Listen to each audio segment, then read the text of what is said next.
வாங்க இன்னைக்கு தஞ்சாவூர் போகலாம். தஞ்சாவூரில் நாம் எல்லாரும் சொல்கிறாங்க பிரகதீஸ்வரர் ஆலயம் பெரிய கோயில் அப்படின்லாம்.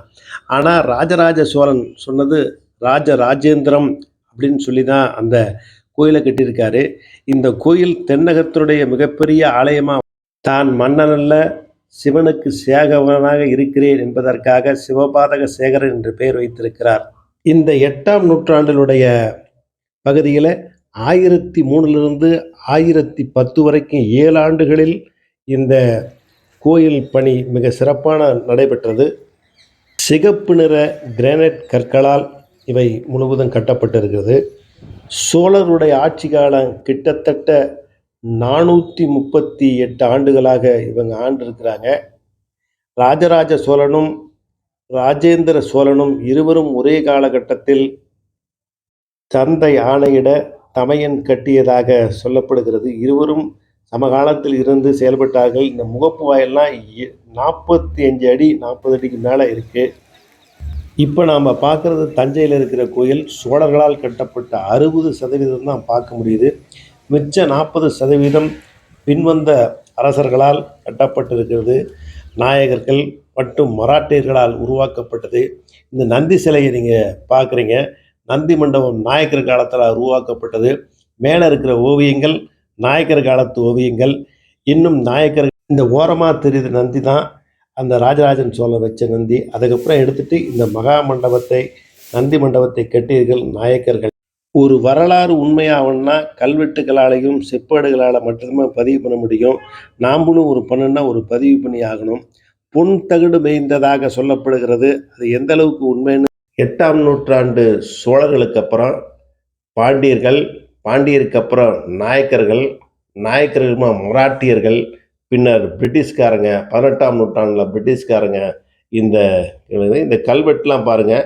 இந்த கல்வெட்டில் என்ன சிறப்புன்னா, இதில் சின்ன வேலை செஞ்சவங்க முதல் பெரிய நன்கொடை கொடுத்தவங்க வரை அனைத்து பெயரும், நாட்டியம் கிட்டத்தட்ட 150 பேர் ஆடியிருக்காங்க அவங்க பேர், நாதஸ்வரம் வாசித்தவங்க, பணிப்பெண், இந்த மாதிரி ஒவ்வொருத்தரும் தன் கோயிலுக்கு விளக்கு கொடுத்தவங்க முதற்கொண்டு தான் மட்டுமல்ல தன் நாட்டு மக்களும் அனைவரும் உலகம் நல்லா இருக்கணும் அப்படின்னு சொல்லிட்டு இந்த மன்னர் ஒவ்வொருத்தருடைய பெயரையும் கல்வெட்டாக பதிச்சிருக்கிறார் என்பது குறிப்பிடத்தக்கது. மன்னர்கள் மட்டுமா இன்றி சாதாரண குடிமகனும் இந்த இந்த கட்டிடத்தில் பங்கேற்றிருக்கிறாங்க அப்படின்னு சொல்கிறதுல மன்னருடைய சிறப்பு. உலகம் நன்றாக இருக்கணும், உலக சிறப்பாக இருக்கணும், ஒரே நோக்கத்துடன் அனைவரும் பங்களிக்கணும் அப்படின்னு சொல்லிட்டு இந்த ராஜராஜ சோழன் உருவாக்குனது தான் இந்த அருமையான தஞ்சை பெரிய கோயில். அது மட்டுமல்ல, இவ்வளோ பெரிய கோயிலை கட்டுறாங்க. இதுக்கு உந்து சக்தியாக இருந்ததுன்னா காஞ்சிபுரத்தில் இருக்கிற கைலாசநாதர் கோயில் தான் இதுக்கு உந்து சக்தியாக இருந்தது. அதை பார்த்து தான் அதனுடைய மாடல் இதே மாதிரி தஞ்சையில் மிகப்பெரிய கோயில் கட்டணும் அப்படின்னு ஒரு எண்ணம் ஒரு உதயமாச்சுங்க. இந்த கோயிலில் சோழர்கள் ஓவியம் மற்றும் நாயக்கர் ஓவியம், மராட்டிய ஓவியம், அந்த சுற்றிலையும் பகுதியில் இந்த ஓவியங்கள்லாம் இருக்குது, நீங்கள் பார்க்கலாம். மாமன்னர் ராஜராஜன் இதுக்கு பேர் வச்சது ராஜராஜேந்திரம் அப்படின்னு தான் கோயில். இப்போ தான் தஞ்சை பெரிய கோயில் அப்படின்னு சொல்லி பேர்லாம் வந்துருச்சுன்னு வச்சுங்களேன். இந்த கோயில் மகுட ஆகமம் அப்படின்னு சொல்லி முறையில் கட்டியிருக்காங்க. இந்த ஆகமம் சிவன் கோயிலில் மட்டும் 28 வகையான ஆகமம் இருக்குது. ஆனால்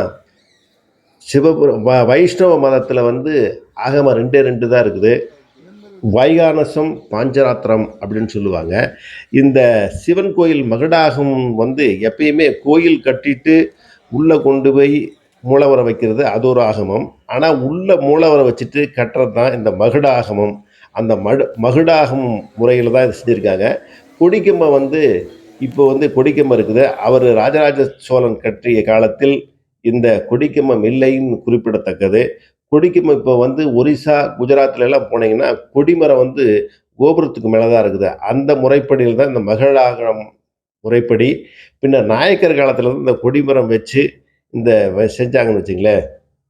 ஒரு கோயில் கட்டுறாங்கன்னா தன்னுடைய நாடு நல்லா இருக்கணும் அப்படின்னு சொல்லி கட்டுவாங்க.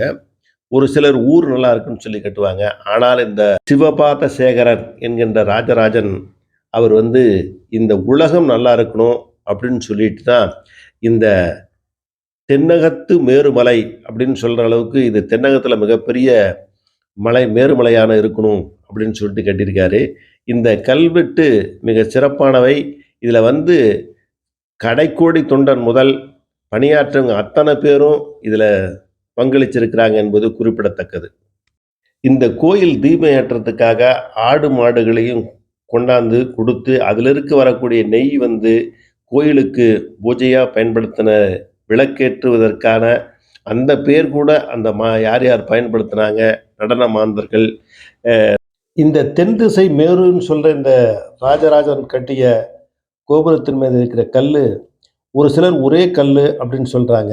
வரலாற்று ஆய்வாளரும் பல இந்த தஞ்சையை பற்றி பல நூல்கள் மூலமாக எழுதிய குடவாயல் பாலசுப்ரமணியம் அவர்கள் இது மேலே இருக்கிறது ஒரே கல் அல்ல, கூட்டு கற்களால் அமைக்கப்பட்டவை அப்படின்னு ஒரு மிகப்பெரிய விளக்கத்தை சொல்லியிருக்காரு.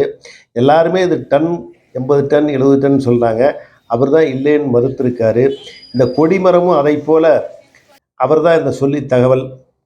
அதை போல் இந்த கோபுரத்துக்கு பாருங்கள் 2 சுவர் வச்சு கட்டியிருக்காங்க.